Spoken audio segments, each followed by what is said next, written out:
Salut les kids! Aujourd'hui j'ai hyper envie de sucrer. Ouais, je sais, j'ai pas besoin de plus de sucre pour être énergisée, mais j'ai quand même envie de vous montrer une petite bouchée à base de beurre de cacahuète et de banane. J'en ai eu l'idée hier soir en discutant avec ma copine Elga qui part vivre au Texas. Et en parlant de la gastronomie américaine, forcément on a parlé de beurre de cacahuète. Je vous montre donc tout de suite comment faire ces petites bouchées qui sont hyper bonnes et hyper simples à réaliser. C'est parti pour la recette.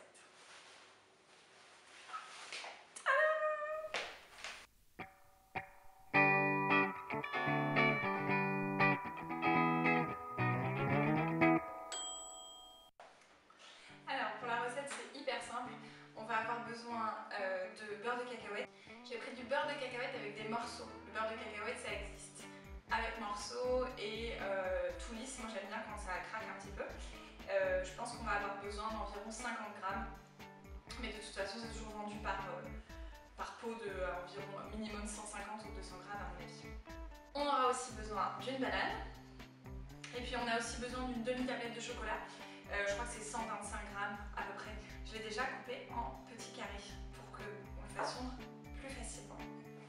Donc la toute première étape, ça va être de commencer à faire fondre le chocolat et il faut le faire fondre très doucement pour qu'il ne cuise pas et qu'il ne devienne pas épais, qu'il reste bien liquide, bien lisse.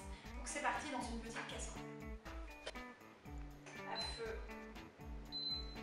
tout doux. On met le chocolat.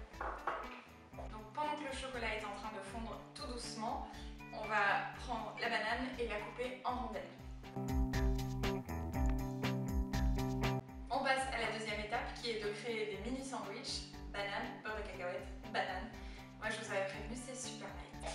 Beurre de cacahuète, cuillère. C'est pas la peine d'en mettre trop, on va mettre, enfin c'est déjà pas mal, une demi-cuillère par sandwich, même un petit peu moins en fait. Donc c'est tout simple, hein. Le beurre de cacahuète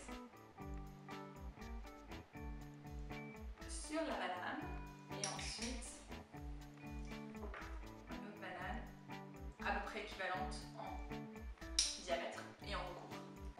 Alors c'est bon, on a fini tous nos petits sandwichs. Le chocolat est bien fondu, bien lisse. Ce qu'il faut faire, c'est faire couler le chocolat. Pour ne pas le perdre, on va le récupérer dans les petites assiettes creuses. On prend une grille.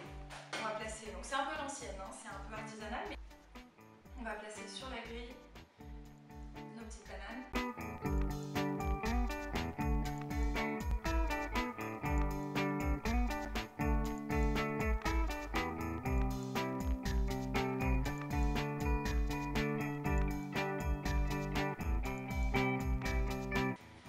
Ça y est, mes petites bananes ont passé une dizaine de minutes, 10-15 minutes au congélateur, donc le chocolat est bien durci. Ça peut être dégusté comme ça se conserve au congélateur et